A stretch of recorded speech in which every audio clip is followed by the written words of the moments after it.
got a special place in my heart for South American fish. I used to live in Brazil and sport the camisa do time do Brasil. Okay, back to English. I almost started speaking in Portuguese. But I love everything from Brazil. I love the people. I love the culture. And one of the things that this hobby has brought me is the love of the fish.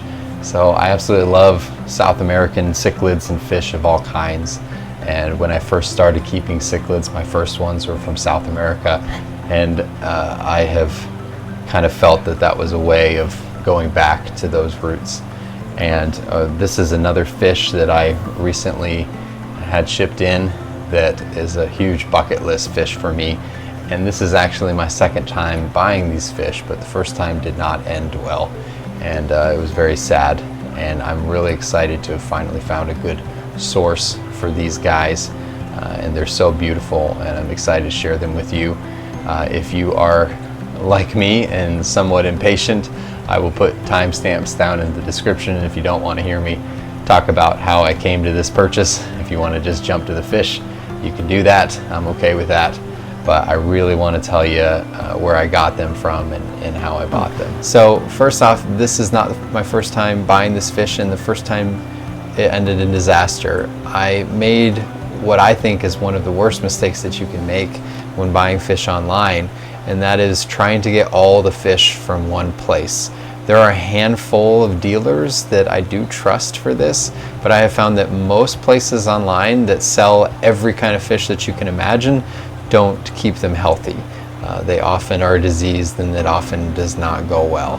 And that is one thing that I will never do again. And unfortunately, these fish were the victims of that. I wanted to get these fish and a whole bunch of other fish, and I ordered them all, and they all ended up being diseased. It ended up with a massive ick outbreak and just a lot of headache, and most of the fish died, and including these fish. The minute I put them in the tank, I could tell that something was wrong.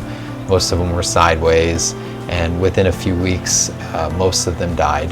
So I'm a big believer in quarantine and a big believer in getting your fish from a good source.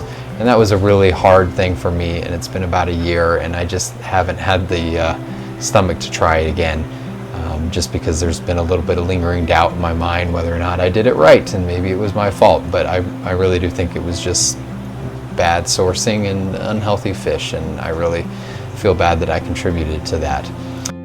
The fish that I bought are Pterophyllum, scalare, Rio Negro angels.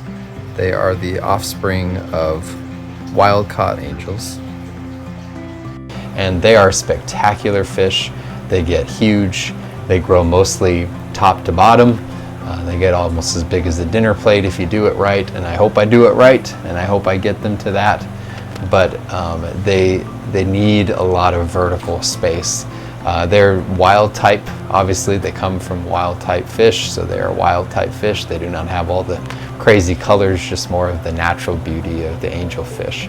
And I put these in my Blackwater Aquarium. I just couldn't imagine a better place for such a incredible fish than a Blackwater Aquarium that mimics their natural habitat, at least as close as I can get it to with what I have available here. They live in pretty soft water naturally in their environment, and they live in soft water now here. And so I feel good about the home that I've given them. I got these fish from someone that actually I found on Instagram. Actually, he sent me a t-shirt with him. His name is Eric. I believe that's how you say his name. It's AmazoniaFish.com is the website, is his website. And I've been following him for some time. I could tell by his videos that he was posting that he cares a lot about his fish. Just interacting with him while purchasing these fish, I could tell that he really cared about their health and whether or not they got here okay. But I could tell that his fish are very healthy. He's got some other amazing fish that he sells. The red devil angels, oh man, I know this won't be my last order because those things look amazing, and I can think of a few places where I could fit them, so I don't think that this will be the last time that I'm ordering fish from him. But just an incredible experience, and The fish are so healthy. I've bought fish before that just look sluggish when you put them in the tank. These guys, they look like they never skipped a beat. The minute I put them in, they were right at the front of the tank wanting food. And I have a strict rule with fish that I buy, and when they get here, I don't feed them for at least one day just to let that stress wear off from the travel. But these guys almost made me break my rule. Because they just looked like they wanted to be fed, and they're very interactive, very healthy, flying around the tank, and they look amazing. I did see them picking at a piece of duckweed, so maybe they did get a little bit of a meal, but I did not break my rule. I did, however, break my quarantine rule. Now, I know the story I just told you, and I said that I have some strict procedures that I follow with quarantine to make sure that I don't introduce disease into my room. However, like I said, with the first go around, I felt like one of the contributors to the fish's health was the quarantine tank that they were in. It didn't have the same level of filtration and probably not as good of quality of water as the tank that they were going to eventually. And I thought that could have been a contributor. And so ultimately what I decided to do was to put them directly into the tank. And this is why I wanted to make sure I got them from a source that seemed reputable. And it was really just a question of weighing the pros and cons and the risks associated with it. If I put them in a quarantine tank that doesn't have as good a filtration and isn't as practical to set up a quarantine tank that is that close to the display tank, then is that going to be better or worse for them if I just put them right into the tank, even though there's other fish in there? They share that tank with a lot of rummy-nosed tetras, 50 rummy-nosed tetras, an amazing school, and I decided to just take the risk and put them right into the tank. I know that some people might disagree with that, but I feel like the more I do this and the more fish I buy, the more I figure out when it's probably okay to break the rules and when it's not okay. And sometimes I'm very strict about it, but it really just depends on where I'm buying them from. So I did kind of break my rule. I'm hoping it goes well. I don't even think Eric, the seller, would recommend doing this, but it just seemed like the better option and for the health of the fish to put them into the environment that they would be living in, which is perfectly set up for them. And so far I can tell that these are healthy fish, so I'm less and less concerned as time goes by.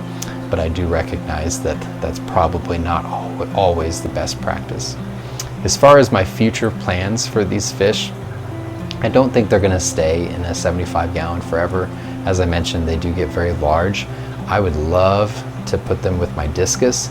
I think that would make a great combination, even take the rummy-nosed tetras with them. The discus are currently in a 120-gallon tank. It's an extra high tank that would just display these fish perfectly and give them a great opportunity to grow to their maximum potential. I don't think they're ready to go in there yet, and like I said, even though I'm breaking my quarantine rule, I don't want to break it too badly and put them with a discus, but I do think eventually they would look incredible in a tank with my discus. Another option is potentially in the tank behind me with my geophagus. That's another tall tank that I think they would do very well in.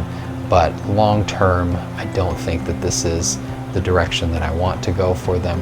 But for now, it is a very natural, very beautiful environment for them. And one day when I change things up, I'm sure I'll be able to build something just as good for them that day as well. So thank you very much for watching. Se você é brasileiro e você está assistindo, muito obrigado por estar aqui. And I have gotten a lot of fish in the mail recently. I have other unboxing videos and new fish that I'd love to share with you, and here's one that I think you'll love. So hopefully you enjoy that, but otherwise I'll see you in the next one. Thanks for watching. Fish List out.